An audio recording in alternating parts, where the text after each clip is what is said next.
strongly in the years to come. Of course, even world-class candidates can't be hired if there's no money in the budget to pay them.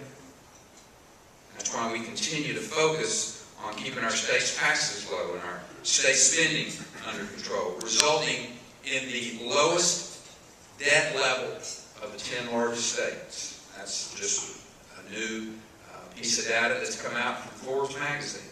Of the 10 largest states out there, we have the lowest debt level. Last year, we maintained that focus on keeping the taxes low and the regulatory climate predictable.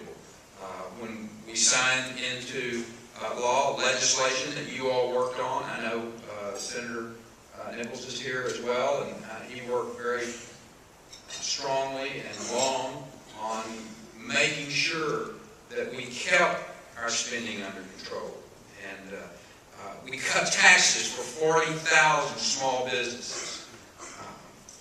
I think we can all agree that money that was left in your pockets will go a lot further in you being able to either expand your business or go into the people's pockets that work with you rather than into the state coffers. But cutting taxes is only part of the equation. We'll be facing some hard choices coming up in this next legislative session. But I told people that we've faced tough choices before. As I said in my earlier remarks, the principles of governing are easy. They're really simple. Keep the taxes low, the regulatory climate fair and predictable, a legal system that doesn't allow for oversuing, an accountable public school system which says skilled workforce. The government needs to get out of the way. That's the easy part. As you all know, the hard part is implementing it. In 2003, we dealt with it, and there were hard decisions that were made. We tackled that $10 billion budget shortfall. And we disappointed the voices of doom and gloom and who were asking for a personal income tax by balancing the books. And not balancing on the books on the back of small business owners across the state. We did it by prioritizing. Just like you do every day, either in your personal life or in your business. You prioritize. We prioritized our needs in this state, and then we made the needed cuts. Choices we made then that were guided by conservative principles pointed us in the right direction. I kind of say there are some interesting juxtapositions there.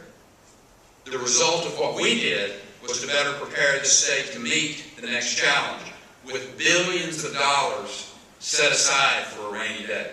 You look at the other side of that and contrast that situation with Washington's, where they're spend it all, spend it now, we'll just print more for later mindset has pushed our country further and further into financial trouble. That's why I've called for a balanced budget amendment to the United States Constitution. Without such limits, the folks in Washington are going to continue pouring tax dollars at every challenge, blissfully ignoring the consequences that will bury our future, our children's future, in a mountain of debt. According to the laws of the land, I suppose that's legal, but it's flat out wrong.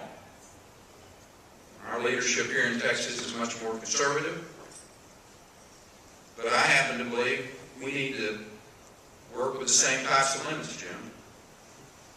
And I don't think we need to surrender the high ground that we've attained through the fiscal discipline that we have used over the course of this decade.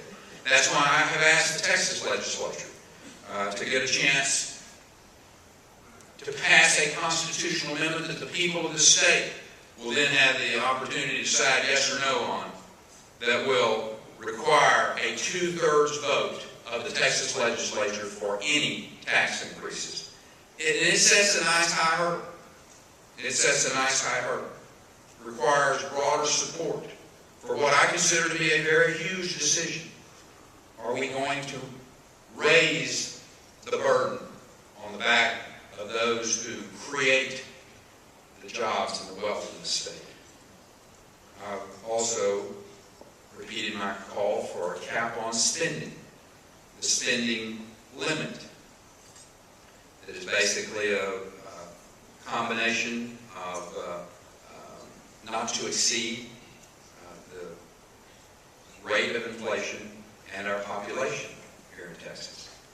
This would allow the state to keep pace with this growing population that we talked about earlier and account for the upward pressure exerted by inflation, while also protecting hardworking Texans like yourself. Limiting the size, the reach, and the power of government in the lives of our citizens and their employers is always a good cause. I want to thank you again, Brent, and Brett, for the endorsement. I want to thank each of you in here for your confidence.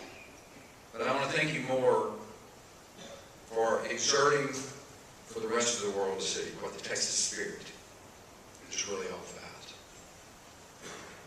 Men and women not afraid to take a chance. Individuals who are willing to risk much to make a difference, not only in this state, but in this country, in this world. I happen to think defending Texas values is a very good thing. And may we all do it until we take our last breath. God bless you and thank you all.